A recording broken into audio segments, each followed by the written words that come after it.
Students अस्सलाम वालेकुम। आज हम पढ़ रहे हैं चैप्टर 2 का टॉपिक स्केलर प्रोडक्ट। अब हम देखेंगे कि स्केलर प्रोडक्ट क्या होता है। देखिए, स्केलर से क्या बात समझ में आ रही है। स्केलर वो क्वांटिटी होती है जिसमें डायरेक्शन नहीं होती है। ठीक है, सिर्फ क्या होता है, इस क्वांटिटी का मैग्नीट्यूड होता है, वैल्यू होती है, नंबर होता है, इसके साथ यूनिट होता है। और प्रोडक्ट से क्या चीज़ समझ में आ रही है कि अगर हम टू नंबर्स को मल्टीप्लाई कर रहे हैं या टू क्वांटिटीज़ को मल्टीप्लाई कर रहे हैं तो उसका जो आंसर आता है, ठीक है, वो प्रोडक्ट होता है ये। ठीक है, यानी कि फर्ज करें कि अगर मेरे पास दो नंबर हैं 2 और मैं उसको मल्टीप्लाई कर रही हूँ किससे, 3 से, तो आंसर क्या आएगा, मेरे पास 6 आएगा ये। तो अब इसमें प्रोडक्ट क्या है, प्रोडक्ट जो हमारे पास ये 6 है, ये तो 6 is the product of 2 and 3। तो 2 3 को मल्टीप्लाई किया हमने, आंसर आया, आंसर जो आ रहा है वो है प्रोडक्ट। तो अब यहाँ पर हमारे पास क्या है, स्केलर प्रोडक्ट। यानी कि अगर हम ये क्या देख रहे हैं, हम वेक्टर जो है क्वांटिटीज़ का प्रोडक्ट देख रहे हैं। तो अगर दो वेक्टर्स को हम मल्टीप्लाई कर रहे हैं और उसका जो रिजल्ट आ रहा है, उसका जो आंसर आ रहा है, ठीक है, वो स्केलर क्वांटिटी है, तो वो प्रोडक्ट जो है स्केलर प्रोडक्ट होगा। ठीक है, when two vectors are multiplied and the product is a scalar quantity, then this type of multiplication of two vectors is called scalar product। ठीक है, मल्टीप्लाई क्या होंगे, वेक्टर्स ही मल्टीप्लाई होंगे। ठीक है, स्केलर क्वांटिटीज मल्टीप्लाई नहीं होंगी। अगर एक वेक्टर है और एक मल्टीप्लाई हो रहा है स्केलर से, किसी नंबर से, तो ये प्रोडक्ट हमारा स्केलर प्रोडक्ट नहीं होगा। ठीक है, मल्टीप्लाई होने वाली जो दो चीज़ें हैं वो कौन है, वो टू वेक्टर्स ही हैं। लेकिन उनका आंसर जो आ रहा है, उसके आंसर में जो क्वांटिटी आ रही है वो स्केलर क्वांटिटी होगी। इसलिए हम इस प्रोडक्ट को क्या कह रहे हैं, स्केलर प्रोडक्ट कह रहे हैं। अब ये देखिए कि इसका फॉर्मूला क्या होता है। ठीक है, फॉर्मूले के अकॉर्डिंग, ठीक है, डेफिनेशन है, आगे हम फार्मूला देखेंगे, A dot B is equal to A B cos theta. तो अब ये देखिए इसमें फॉर्मूला क्या होता है, that scalar product of two vectors is defined as the product of magnitude of vectors and cosine of the smaller angle between them. ठीक है, यानी कि अगर आप दो वेक्टर्स को मल्टीप्लाई कर रहे हैं तो उसका फॉर्मूला क्या होगा, उसके फॉर्मूला एक स्केलर क्वांटिटी तो आएगी, लेकिन आप उसको कैलकुलेट कैसे करेंगे, उस स्केलर क्वांटिटी का मैग्नीट्यूड कैसे कैलकुलेट करेंगे, तो उसका फॉर्मूला होना चाहिए। तो फॉर्मूला क्या होगा आपका कि अगर आप ए और बी को मल्टीप्लाई कर रहे हैं, अगर आपके पास दो वेक्टर्स हैं ए और बी, और अगर आप उसको मल्टीप्लाई कर रहे हैं तो उसका जो फॉर्मूला बनेगा वो बनेगा A dot B is equal to, ठीक है, ए बी कॉस थीटा। ठीक है, ए बी कॉस थीटा यानी कि product of magnitude of vectors and cosine of smaller angle between them. ठीक है, अभी आप ये देखें, ये मैंने फॉर्मूला लिखा है, A dot B is equal to A B cos theta, यानी कि scalar product of two vector, कौन से दो वेक्टर हैं, ए एंड बी। ठीक है, is equal to product of magnitude of two vectors. ये देखें, ए का मैग्नीट्यूड है, हम इसको ए से रिप्रेजेंट कर रहे हैं, इसके ऊपर एरो नहीं लगाया। ये बी का मैग्नीट्यूड है, इसको हम बी से रिप्रेजेंट कर रहे हैं, इसके ऊपर एरो नहीं लगाया, इसका अंदर मैग्नीट्यूड है। ठीक है, और क्या है, इसके साथ कॉस है और थीटा है। ठीक है, cosine of smaller angle between them, यानी थीटा क्या होगा, स्मॉलर एंगल होगा between vectors A and B. तो थीटा क्या होगा, theta is the angle between A and B, between vectors A and B.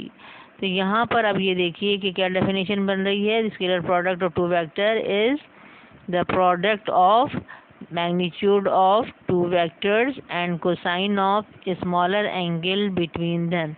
ठीक है, हम प्रोडक्ट क्यों कह रहे हैं, इसलिए कि यहाँ पर बीच में आप ये देखिए कि कोई प्लस माइनस का साइन नहीं है, तो ये मल्टीप्लाई हो रहा है, ए बी से मल्टीप्लाई हो रहा है और ये कॉस थीटा से मल्टीप्लाई हो रहा है ये। तो अब यहाँ पे देखें कि थीटा जो है ये किस तरह से स्मॉलर एंगल है। मैंने जैसे दो वेक्टर यहाँ पे ड्रॉ किए हैं। ठीक है, यहाँ पे एक वेक्टर ये मैंने ड्रॉ किया, ये ए वेक्टर है। ठीक है, और ये ड्रॉ किया हुआ ये बी वेक्टर है। अब इसके बीच में जो हमने एंगल ड्रॉ किया है वो है ये एंगल, ये आपके पास आ रहा है थीटा।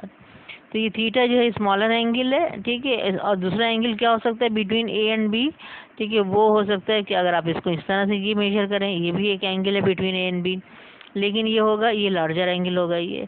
तो हमें देखना होता है, हमें हमेशा देखते हैं हम स्मॉलर एंगल बिटवीन, ठीक है, वेक्टर्स।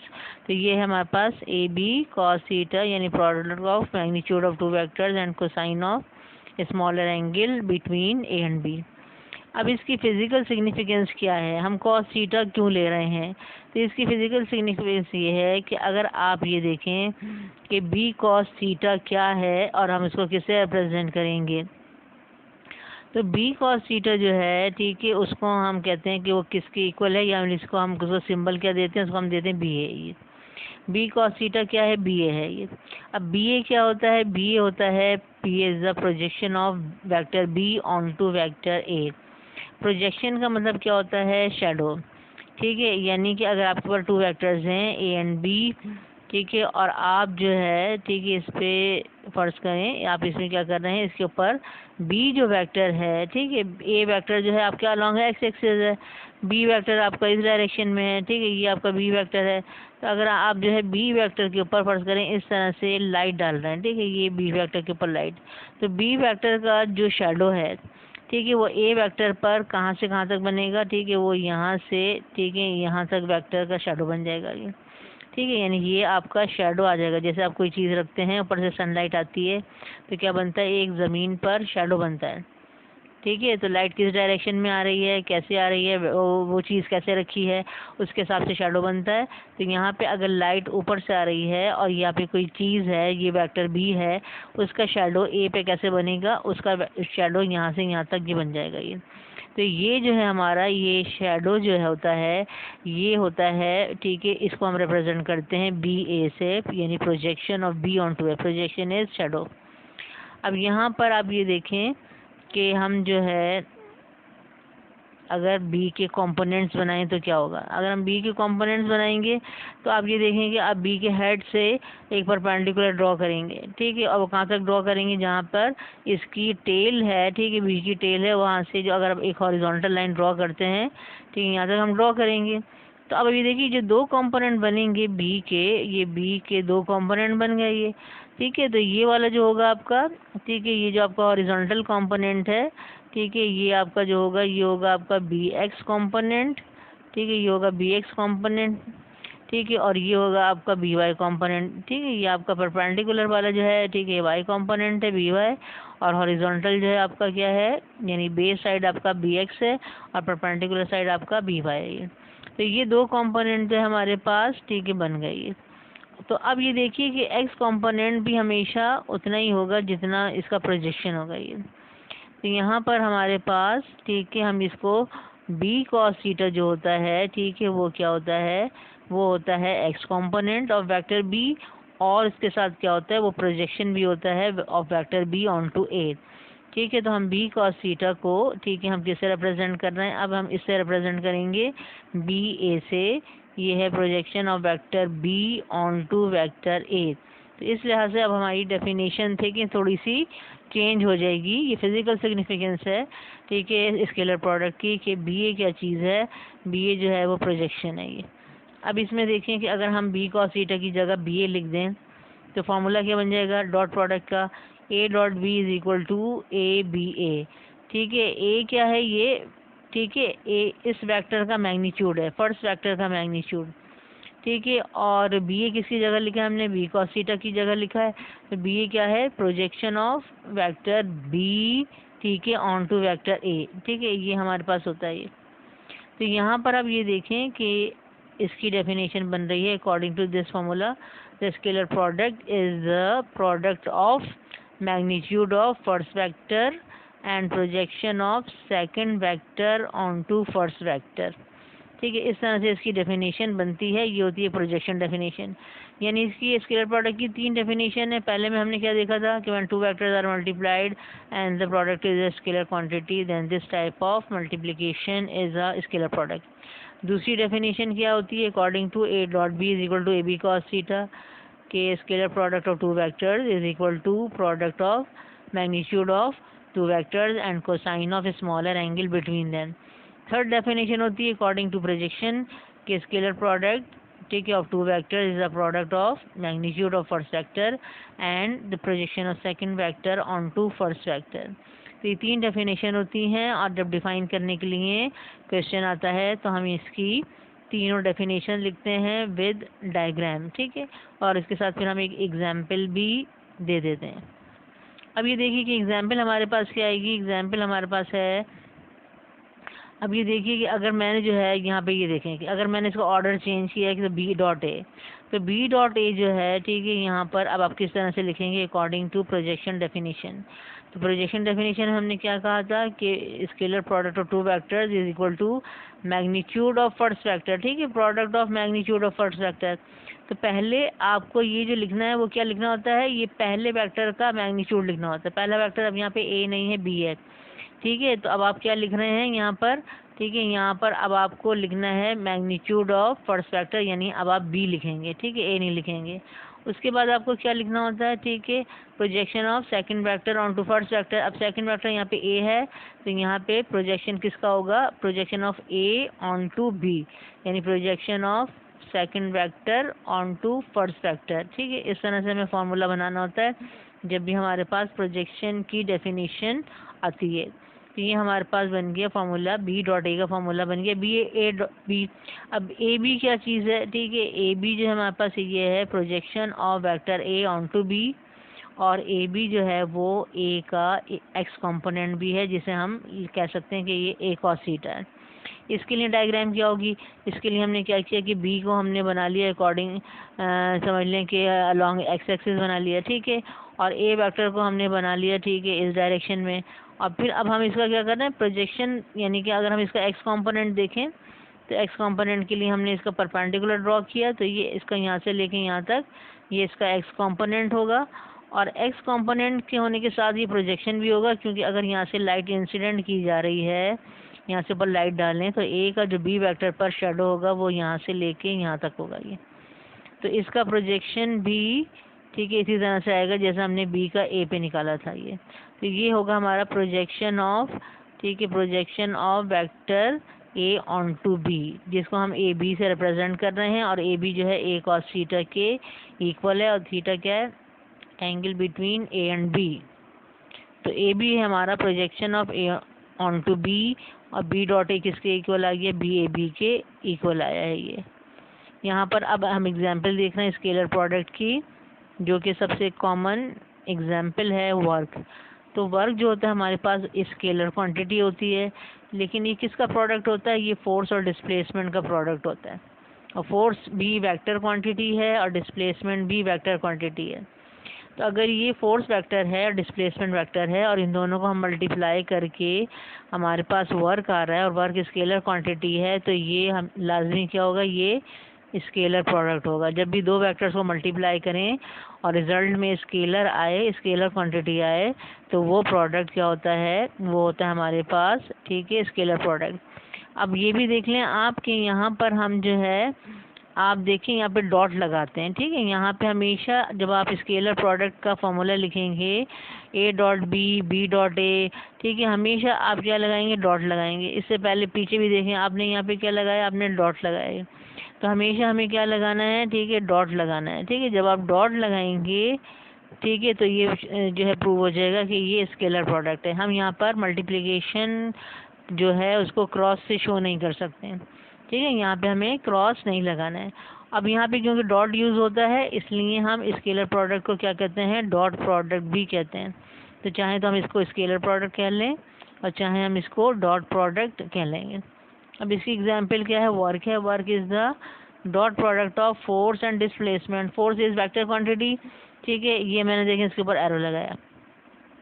डिस्प्लेसमेंट की वेक्टर क्वांटिटी, इसके ऊपर एरो लगाया है, ठीक है। और यहाँ पे ये क्या है, इन दोनों का डॉट प्रोडक्ट ले रहे हैं हम, बीच में क्या लिखना है, हमें डॉट लिखना है, यहाँ क्रॉस नहीं लिख सकते ये। अब अगर ये डॉट प्रोडक्ट है, ठीक है, तो हमें डॉट प्रोडक्ट के ही समझ लें फॉर्मूले से इसको सिंप्लीफाई या एक्सपेंड करना होगा। हमें पता है कि A dot B A B cos theta होता है, तो एफ डॉट डी क्या होगा, एफ डी कॉस थीटा होगा ये, ठीक है।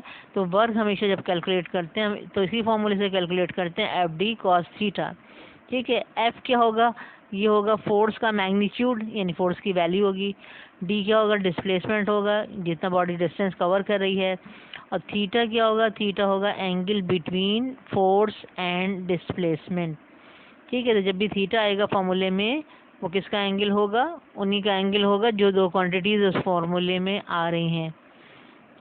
अब यहाँ पे मैंने थीटा बनाया हुआ, डायग्राम में देखें हमारे पास अगर एक ऑब्जेक्ट है, ये ऑब्जेक्ट है, ये इस ऑब्जेक्ट को अगर हम मूव करने के लिए अगर हम एक फोर्स अप्लाई कर रहे हैं, इस डायरेक्शन में फोर्स अप्लाई कर रहे हैं, लेकिन बॉडी इस डायरेक्शन में मूव कर रही है, यानी डिस्प्लेसमेंट इस डायरेक्शन में कवर हो रहा है, ठीक है। तो और यहाँ पर एंगल बन रहा है, angle between force and displacement theta बन रहा है, ठीक है। तो यहाँ पर हम जो कैलकुलेट करते हैं वो एफ डी कॉस थीटा से। अब इसकी फिजिकल सिग्निफिकेंस क्या है, तो एफ जो है आपका देखें कि in the direction of displacement नहीं है।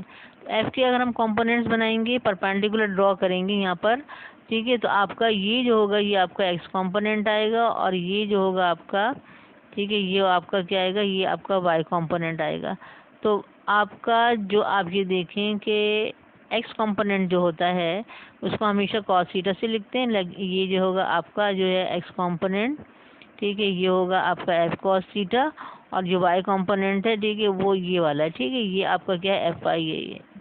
अब ये देखिए कि कौन सा component in the direction of displacement है, तो आपका एफ कॉस थीटा जो है, ये वाला जो एफ कॉस थीटा है, ये है in the direction of displacement, ठीक है, दोनों की डायरेक्शन सेम है, एफ कॉस थीटा भी इस डायरेक्शन में और डिस्प्लेसमेंट भी इसी डायरेक्शन में, ठीक है। तो जिस डायरेक्शन में बॉडी मूव कर रही है उस डायरेक्शन में जो फोर्स का कंपोनेंट होता है, ठीक है, वो फोर्स यूटिलाइज हो रही होती है, यानी कि पूरी फोर्स यूटिलाइज नहीं हो रही है, बल्कि फोर्स का कुछ पार्ट जो है वो वर्क कर रहा है, बाकी पार्ट जो है यूटिलाइज नहीं हो रहा है। यानी जो फोर्स है, अगर फर्ज करें ये फोर्स जो हमारी 100 न्यूटन है, तो 100 न्यूटन में से कुछ पार्ट जो है, यानी फर्ज कर लेंगे 60 न्यूटन सपोज जो है, ठीक है, वो यूटिलाइज हो रहा है, और कुछ पार्ट सपोज कर लें 40 न्यूटन, ठीक है, वो हमारा यूटिलाइज नहीं हो रहा है, ठीक है। तो यहाँ पर हम जो है उस कंपोनेंट को ले रहे होते हैं जो कंपोनेंट हमारे पास, ठीक है, काम कर रहा होता है, वो कंपोनेंट लेते हैं। तो एफ कॉस थीटा हमारे पास फॉर्मूले में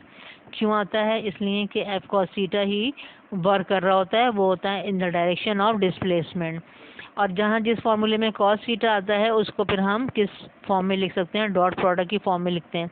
यानी कहीं पे दो वेक्टर क्वांटिटीज मल्टीप्लाई हो रही हैं, उनके साथ कॉस थीटा आ गया, ठीक है, यानी ए बी कॉस थीटा।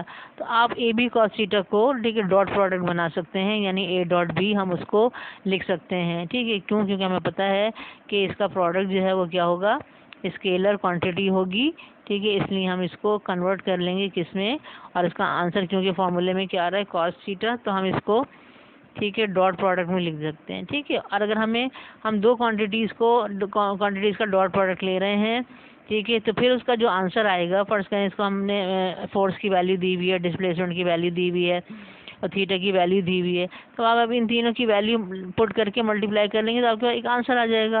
अब अगर आपके पास आंसर आ रहा है और आपको पता है कि ये यहाँ पे ये वर्क है, तो आप फिर इसका यूनिट लगा देंगे, ठीक है। अगर आपको पता है कि ये क्वांटिटी क्या है, तो हम इसका यूनिट क्या करते हैं, लगा देते हैं।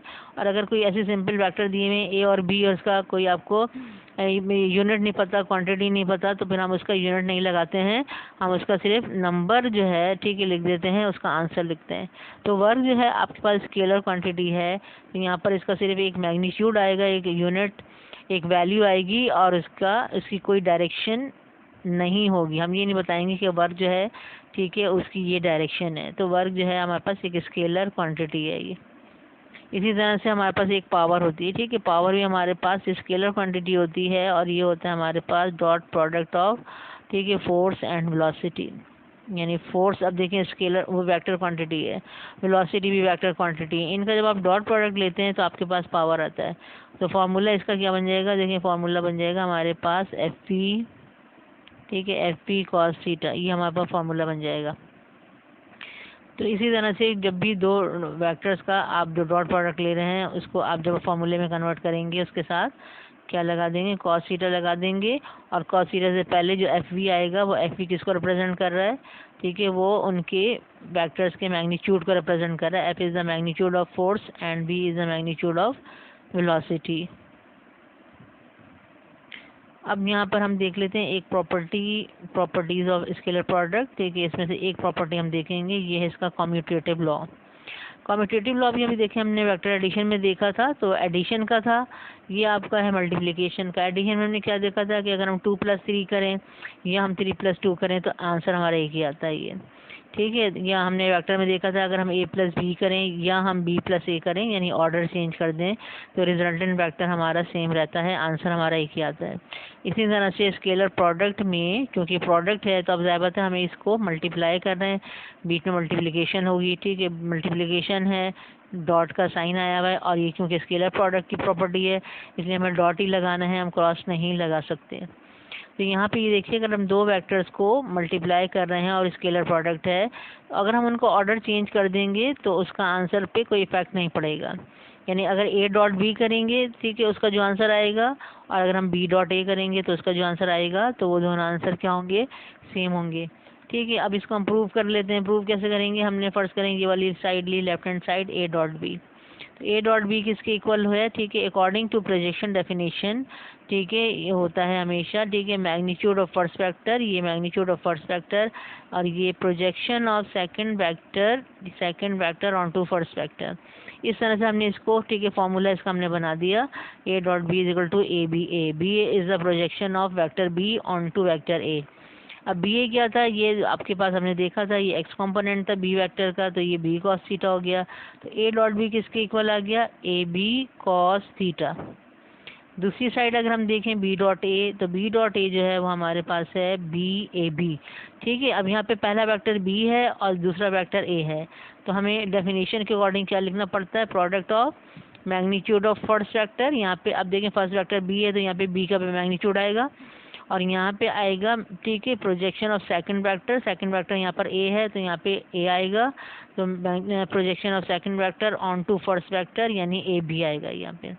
इस तरह से हमने फार्मूला इसका बनाया है। तो ये फार्मूला हमारे पास बना है, ठीक है, B dot A is equal to A B क्या है, projection of vector A on to B. A B क्या था, ये था ए का X component A cos theta, इसको ए कॉस थीटा लिख दिया, ये कॉस थीटा, इसमें ऑर्डर चेंज कर दें तो ये हमारे पास ये बन जाएगा ए बी कॉस थीटा। अब ये वो आपके पास, ठीक है, किस साइड की इक्वल आ गया, ठीक है, राइट हैंड साइड और लेफ्ट हैंड साइड इक्वल आ गई हैं, therefore A dot B is equal to B dot A. तो स्केलर प्रोडक्ट में कम्यूटेटिव लॉ जो है वो ओबे होता है। ठीक है, यानी अगर कहीं पर ए डॉट बी लिखा है और हमें इस बात की ज़रूरत है कि हम इसको चेंज करें, यानी हमें बी डॉट ए उसको करना है, तो हम इसकी जगह इसको हम बी डॉट ए चेंज करके लिख सकते हैं। ठीक है, और इसके एडिशनल हमें कोई और काम नहीं करना पड़ेगा। अब हम एक एग्जांपल देख लेते हैं इसी फॉर्मूले की जो हमने पढ़ा था, A dot B is equal to A B cos theta. अगर हमारे पास एक क्वेश्चन है उसमें हमें वेक्टर्स के मैग्नीट्यूड दिए हुए हैं, एक वेक्टर ए है उसका मैग्नीट्यूड दिया हुआ है 3, दूसरा वेक्टर बी है उसका मैग्नीट्यूड दिया हुआ है हमें 4, और हमें दिया हुआ है angle between two vectors theta यानी 60 डिग्री दिया हुआ है, और हमें कैलकुलेट क्या करना है, हमें कैलकुलेट करना है scalar product of two vector यानी ए डॉट बी कैलकुलेट करना है। तो अगर जब भी दो वेक्टर्स के मैग्नीट्यूड दिए जाएंगे और उनका एंगल बिटवीन टू वेक्टर्स दिया जाएगा तो हम कौन सा फार्मूला यूज़ करेंगे, हम यही फार्मूला यूज़ करेंगे ए बी कॉस थीटा। तो A dot B is equal to A B cos theta, A और बी की वैल्यू पुट कर दी, थीटा की वैल्यू पुट कर दी, हमने इसको कैलकुलेट किया, ठीक है, आंसर आएगा हमारा A dot B is equal to 6। अब यहाँ पे देखिए हमें नहीं पता था ए और बी के वेक्टर्स कौन से हैं, फोर्स है, डिस्प्लेसमेंट है, और इसका आंसर जो आ रहा है क्या आ रहा है हमें नहीं पता, तो हम इसका आंसर में सिर्फ क्या लिखना है, एक नंबर ही लिखेंगे। ठीक है, हम यूनिट नहीं लगा सकते क्योंकि हमें ए और बी के साथ यूनिट गिवन नहीं था। अगर यूनिट वहाँ पे गिवन होता, यानी फर्ज करें कि सेंटीमीटर गिवन होता, तो यहाँ पे भी हम, ठीक है, कुछ यहाँ पर सेंटीमीटर, ठीक है, स्क्वायर वगैरह लगा देते। तो यहाँ पर हम यूनिट नहीं लगाएंगे, यूनिट गिवन नहीं था, हमें नहीं पता कौन सी क्वांटिटी आ रही है रिजल्ट में, तो यहाँ पर इसका आंसर सिर्फ एक नंबर होगा, एक वैल्यू होगी, और ये क्योंकि एक स्केलर क्वांटिटी है, एक नंबर है, इसकी कोई डायरेक्शन नहीं है। ठीक है, तो ए डॉट बी जो है वो आ रहा है आपके पास, इसका आंसर आ रहा है आपके पास 6। नेक्स्ट लेक्चर में हम मज़ीद, ठीक है, प्रॉपर्टीज़ देखेंगे स्केलर प्रोडक्ट की।